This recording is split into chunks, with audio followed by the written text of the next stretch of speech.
from my school time, I was interested in science, and particularly in quantum science. That's why I graduated Polytechnical University in Saint Petersburg, Russia, as quantum scientist. And for many years I was working in the Soviet Union, in different scientific organizations, in universities, in scientific institutions, with different types of technologies. It was plasma physics, laser physics, physics of cosmos. So I was involved in different state projects. But at some moment I was introduced to so-called Kirlian effect. I was given an order from our Academy of Science to understand what does it mean from scientific point of view. So I did research. It became very interesting research. I used to know Semyon Kirlian, who was inventor of this, and we had nice discussion during Congress dedicated to his 80 years old. And then when Soviet system collapsed, and we were all in 90s, in between of everything. We didn't know what to do. So I started developing this line of electrophotonics. So it is digital Kirlian effect. It's based on modern electronics, optics, and most of all software, and most complicated software, nonlinear algorithms. And it is as follows. We apply very short electrical impulse to our fingers or to some other subjects. And we have burst of photons and electrons coming from our fingers. Because we emit light. We are light beings. And it's possible to take measurement of this light in total darkness with very sensitive counters, so we can see this light.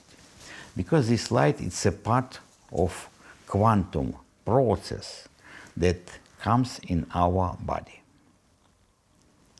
We need to understand that operation of our body on the lowest level based on quantum principles.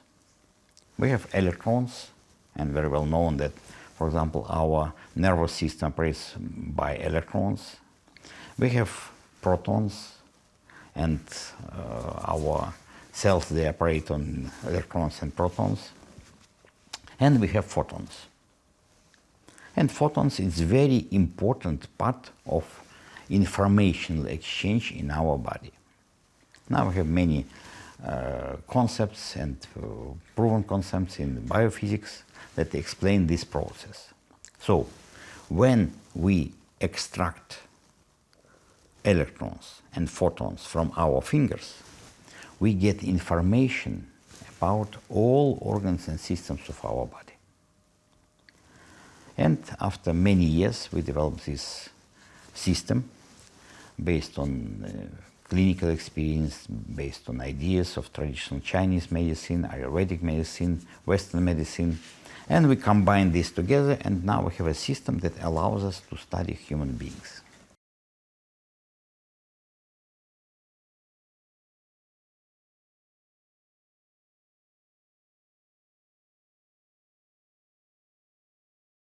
Yeah, so this Kirlian effect, in principle, it was known from 18th century. So in 1777, German physicist George Lichtenberg found light coming from different subjects in electromagnetic field. Later on, in 19th century, it was developed and studied by Nikola Tesla, by Korotkov, by different scientists in different countries, including Brazil. And they've been studying this light coming from different subjects. Mostly they've been studying leaves, plants, some stones, gemstones. And then in 20th century, it became very well known due to the family Kirlian in Russia, who has developed their own approach to this effect. They put human fingers, human hands in electromagnetic field, and they've seen light coming from hands, from fingers. And they found that this light, intensity of this light, image that we can detect on photofilm or photo paper, depends on physiological condition. It was their great invention. And due to this invention, it became known to the world, in the United States and other countries. And people was doing experiments with recording this light by photo materials. So they get pictures.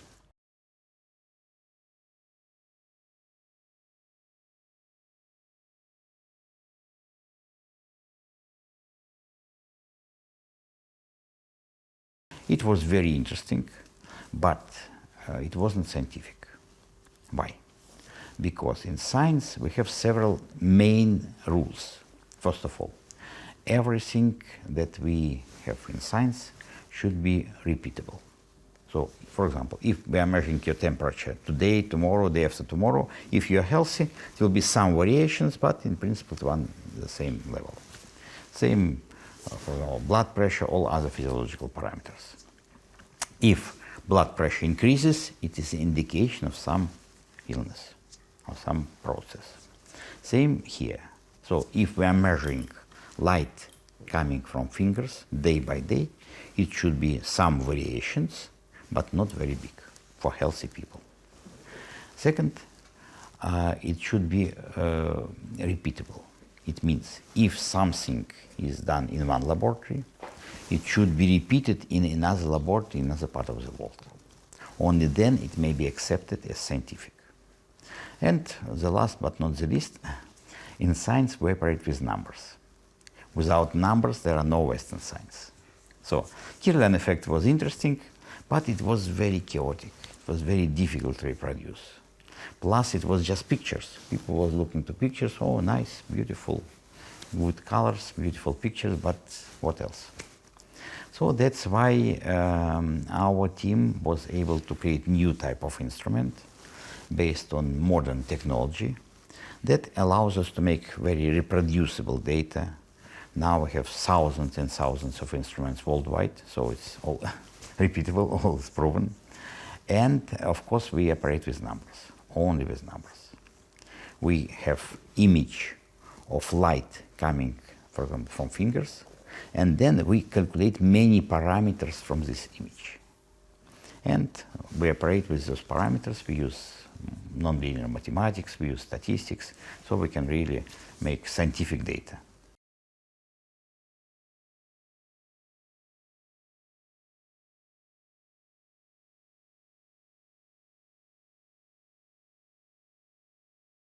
Our latest device, it's named BioWell, and now it's our main device because it's proven that it's very good. And the idea is as follows, that we stimulate finger with very short electromagnetic impulse, so you don't feel anything. And this stimulate burst of photons and electrons from the finger.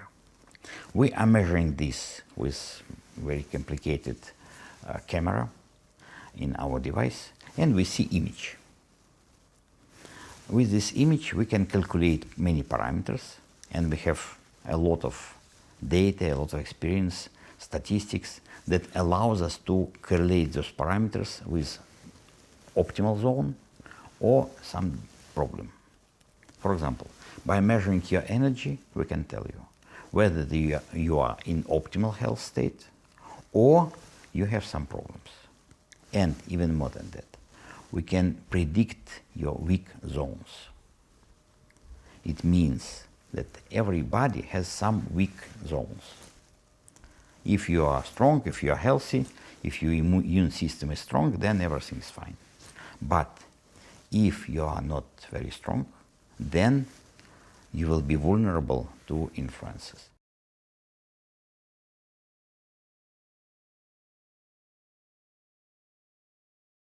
You see, our system, it's not diagnostic.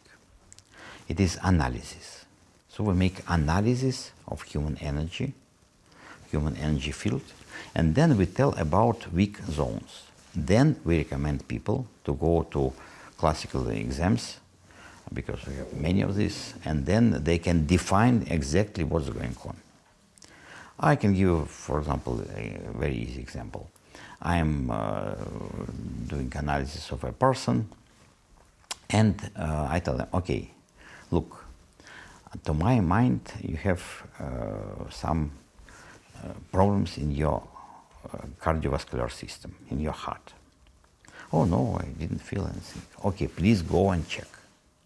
After he came to doctor, they made very precise check. They found a really very complex problem with his heart, and he had really serious treatment. Because a lot of problems, they don't show up on the first stage. You know that, for example, very easy example. If you detect cancer on the first stage or second stage, it's in principle it may be treated in most cases. If it's found in the fourth stage, then outcome may be very bad. So the goal of our analysis to find problem on the very early stage, and then to recommend people what should be done. For example, another example now, a lot of people worldwide have big problems with thyroid. A lot of problems. We understand why, but again, if we detect this problem, first of all, we can tell people, okay, please go and check ultrasound, make thyroid hormones, and then it's clear, understandable what should be done. Because people don't feel it, but in worst case, they may have very serious situations and they don't know they didn't know it before.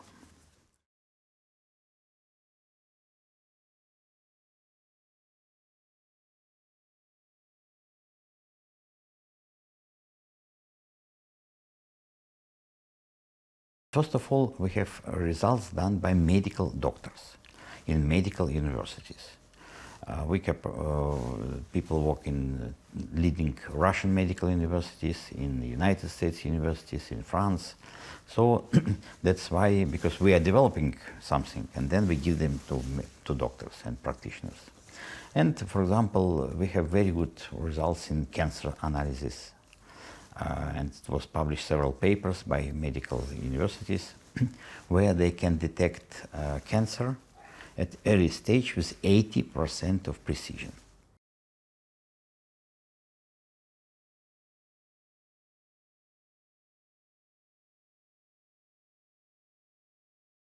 Of course, in all our clinical studies, doctors and researchers, they compare with different classical technologies and our technology.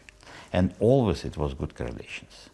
So in our study, in our institute, in our university, we always use HRV study, heart rate variability. It's activity of cardiovascular system, sympathetic parasympathetic system. And we use with our system in parallel, with physiological measurements, psychological measurements, and we correlate all those studies. So we have papers published, many papers now, that we show that they are all in correlation, they are all interrelated.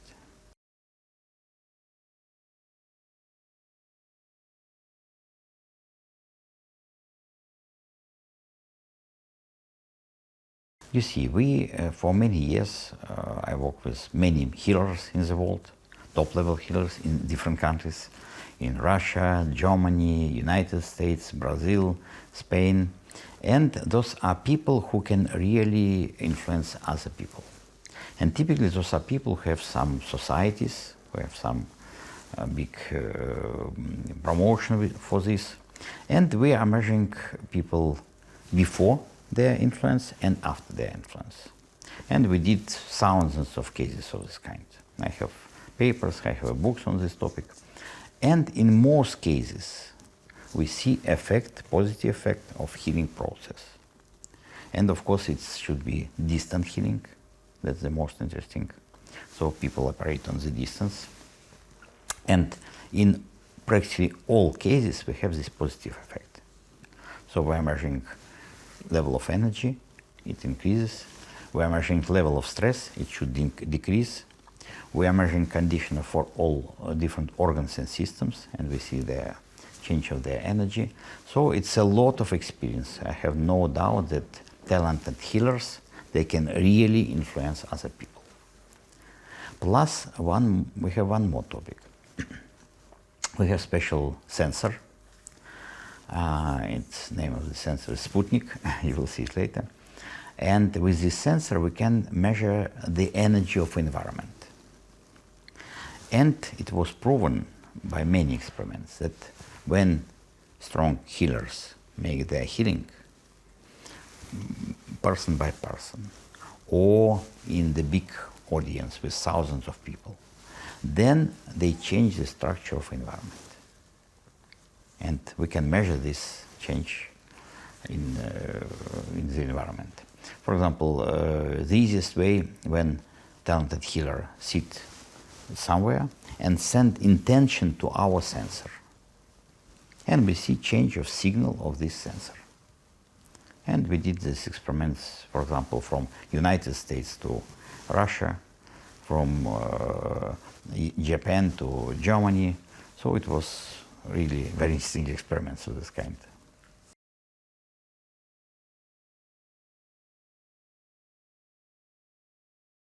Yeah, no, I don't believe it. I know this. That's a different story. It was proven by many experiments in our laboratories, in other laboratories, so I know that it is really so.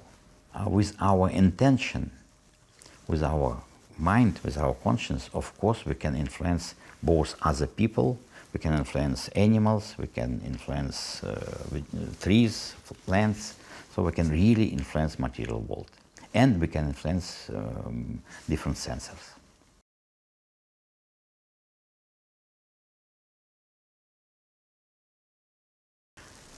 The best proof is as follows. There are two vials with seeds, and to one vial people send positive intention, other vial is control, no intention. And after some time we see different sprouts. In this, with positive intention, it's much bigger sprouts than in that where it is control. That's the easiest experiment that may be done by anybody.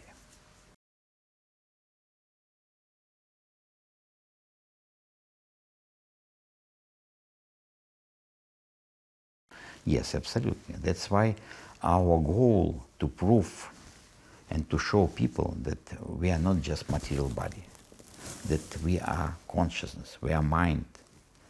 And our consciousness is active part of our world, of our environment. Consciousness is much more than just production of brain. Consciousness is omnipresent ability of informational field.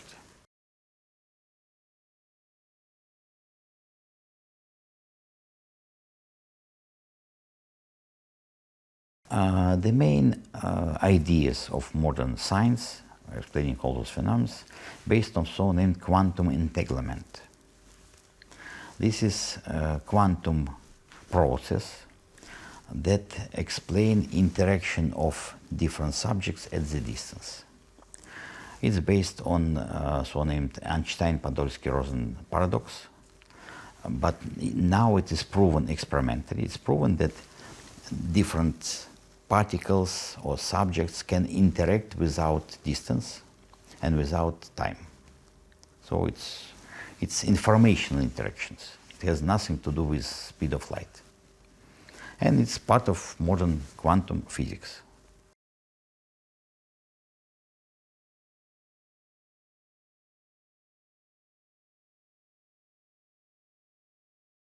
Yes, of course.